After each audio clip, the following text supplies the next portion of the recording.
Assalamualaikum warahmatullahi wabarakatuh. Halo, berjumpa lagi dengan saya dalam materi IPS kelas 7 semester 1. Nah, pertemuan kemarin kita sudah membahas tentang pengertian, syarat-syarat, dan faktor pendorong interaksi sosial. Pada pertemuan kali ini, kita akan melanjutkan materi tentang bentuk-bentuk interaksi sosial. Sebelum itu, langsung saja kita ke materi.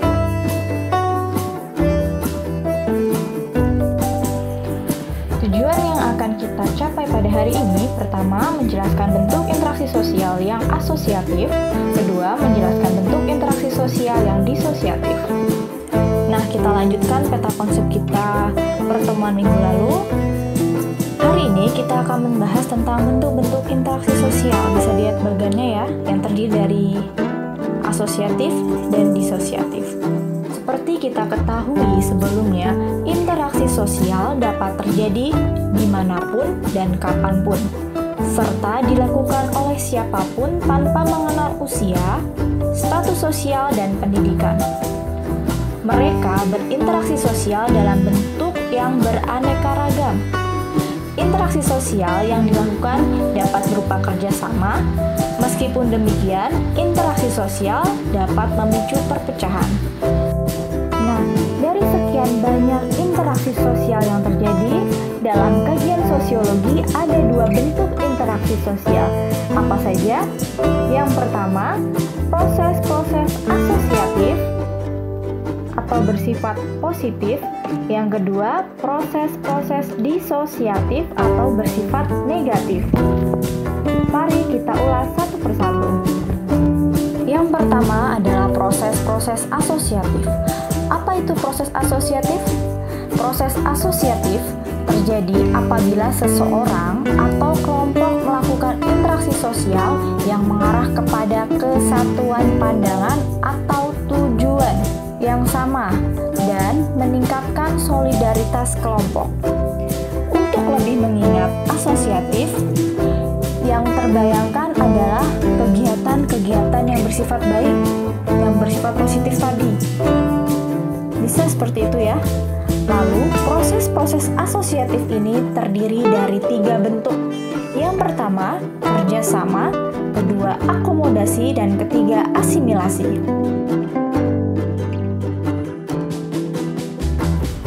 Pertama, kerjasama, yaitu suatu usaha bersama antara seorang perorangan atau kelompok manusia untuk mencapai satu tujuan atau beberapa tujuan bersama. Dalam pelaksanaan kerjasama, ada 5 bentuk kerjasama, yaitu kerukunan, mencakup gotong royong dan tolong-menolong. Kedua, bargaining, yaitu tawar-menawar. Yang ketiga, kooptasi atau penerimaan unsur-unsur baru dalam organisasi untuk menghindari terjadinya keguncangan dalam organisasi. Yang keempat, koalisi, yaitu kerjasama dua organisasi atau lebih untuk mencapai tujuan. Biasanya ini terjadi pada suatu politik. Misalnya, dua atau lebih partai politik berkoalisi untuk mengajukan seorang calon wali kota. Dan yang kelima, bentuk dari kerjasama adalah joint venture, yaitu kerjasama dalam pengusahaan proyek-proyek tertentu untuk menghasilkan keuntungan yang akan dibagi menurut proporsi tertentu. Nah, bisa kita lihat dari contoh kerjasama, terdapat contoh gotong royong yang terjadi sekitar rumah. Lalu ada paskibraka, misalnya dari SMP Muhammadiyah Al-Mujahidin, melakukan kerjasama dengan baik demi meraih suatu kemenangan. Proses-proses asosiatif yang kedua adalah akomodasi. Apa itu akomodasi? Akomodasi adalah suatu proses atau usaha manusia untuk meredakan suatu pertentangan agar terciptanya kestabilan. Bisa kita pahami kembali ya, saya akan memperjelasnya. Jadi, berawal dari adanya perselisihan, kemudian ada upaya untuk menyelesaikan perselisihan tersebut. Hal ini dilakukan untuk meredakan pertentangan agar terciptanya kestabilan. Dalam pelaksanaannya, akomodasi memiliki beberapa bentuk seperti 1. Koersi adalah bentuk akomodasi yang menggunakan tekanan atau paksaan. Contohnya, ketika kalian melihat Satpol PP yang menegur secara paksa pedagang kaki lima di trotoar. Kedua, kompromi, yaitu persetujuan dengan jalan damai dan mengurangi tuntutan. Contohnya seperti kesepakatan bersama yang dilakukan oleh pekerja dan majikannya mengenai upah. Yang ketiga, arbitrase, merupakan usaha penyelesaian sengketa dengan bantuan pihak ketiga.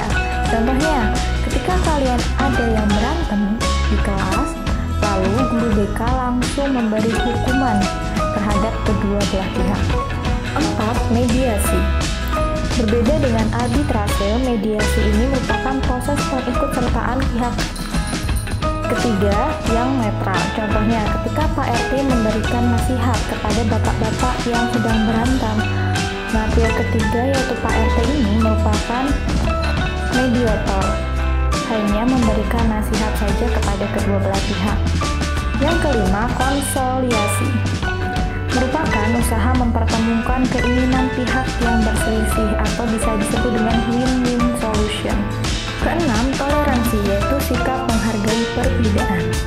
Ketujuh, stella mate, yaitu merupakan keadaan yang ditandai dengan adanya kekuatan yang seimbang sehingga berhenti pada titik tertentu. Contohnya, di Eropa pertikaian blok barat dan timur mereda dengan sendirinya karena kekuatan yang relatif seimbang di antara kedua pihak. Bisa pula karena kejenuhan yang lama akan bersengketa tanpa adanya pihak yang menang dan kalah. Kedelapan, adjudikasi, yaitu merupakan perselisihan konflik melalui meja hijau. Contohnya, hakim memberikan hukuman kepada pencuri sepeda motor. Bisa kita lihat pada gambar-gambar berikut ini terdapat contoh toleransi dalam beragama, lalu bentuk akomodasi ibu guru yang sedang menyelesaikan perselisihan antara Ridwan dan Mandar. Proses-proses asosiatif yang ketiga adalah asimilasi. Apa itu asimilasi? Asimilasi adalah peleburan dua kebudayaan berbeda menjadi satu kebudayaan tunggal yang dirasakan sebagai kebudayaan milik bersama. Asimilasi ini merupakan cara-cara bersikap dan bertingkah laku dalam menghadapi perbedaan untuk mencapai kesatuan dalam pikiran dan tindakan. Proses asimilasi dapat mudah terjadi melalui beberapa cara seperti dengan sikap toleransi, sikap saling menghargai orang lain, persamaan dalam unsur-unsur kebudayaan, serta perkawinan campuran. Berikut ini adalah contoh dari proses asosiatif asimilasi, yaitu orang Tiongkok yang sudah lama tinggal di Indonesia akhirnya dapat berbahasa Indonesia dengan fasih. Namun, dialek yang mereka biasa pakai berkomunikasi sudah tidak asli lagi karena sudah bercampur dengan bahasa Indonesia. Kita lanjut dengan bentuk-bentuk interaksi sosial kedua atau proses disosiatif. Nah, proses ini tentunya kita ketahui sebelumnya bersifat negatif ya. Kita perjelas lagi apa itu proses disosiatif. Proses disosiatif adalah proses yang terjadi apabila seseorang atau kelompok orang melakukan interaksi sosial yang mengarah pada konflik dan meregangkan solidaritas kelompok. Proses disosiatif ini terdiri dari 3 bentuk, yaitu kompetisi, kontravensi, pertentangan, dan konflik. Proses-proses disosiatif yang pertama meliputi kompetisi. Kompetisi adalah suatu proses individu atau kelompok yang bersaing untuk mencari keuntungan melalui bidang-bidang kehidupan tertentu. Contohnya, bersaing meraih gelar juara, kesuksesan, sebuah piala dan hadiah. Untuk mendapatkannya, seseorang harus bersaing satu dengan lainnya. Seperti Andre dan Randy bersaing untuk menjadi ketua OSIS. Contoh lainnya, tim basket SMP Muhammadiyah Al-Mujahidin dan SMP Negeri 1 Wonosari bertanding memperebutkan Piala Bupati Cup. Dalam pelaksanaannya, kompetisi atau persaingan ini memiliki beberapa bidang, yaitu persaingan dalam ekonomi, persaingan dalam kebudayaan, persaingan kedudukan, persaingan kekuasaan, dan lain sebagainya. Bentuk disosiatif kedua adalah kontravensi, yaitu sikap mental yang tersembunyi terhadap orang lain atau terdapat unsur-unsur kebudayaan suatu golongan tertentu. Kontravensi ini ditandai oleh gejala-gejala adanya ketidakpastian mengenai diri seseorang dan perasaan tidak suka yang disembunyikan, kebencian, atau keraguan terhadap kepribadian seseorang. Contohnya, OSIS di sekolahnya mempunyai suatu rencana, tetapi kelasnya kurang setuju terhadap rencana tersebut, sehingga berkembang rasa tidak suka atau benci, namun masih disembunyikan dan bisa dijumpai di dunia politik juga, seperti di mata masyarakat, para politikus tampak akrab, namun terdapat sikap-sikap lain yang tersembunyi di antara mereka. Sikap tersebut dapat berubah menjadi kebencian, tetapi tidak sampai menjadi pertentangan atau pertikaian. Proses disosiatif yang ketiga adalah pertentangan atau konflik. Nah, pertentangan ini adalah suatu proses di mana individu atau kelompok berusaha untuk memenuhi tujuannya dengan jalan menentang pihak lawan yang disertai dengan ancaman dan kekerasan. Konflik terjadi jika dua pihak berusaha saling menggagalkan tujuannya masing-masing, yang disebabkan oleh perbedaan antara individu dengan individu, perbedaan kebudayaan, perbedaan kepentingan, dan perubahan sosial.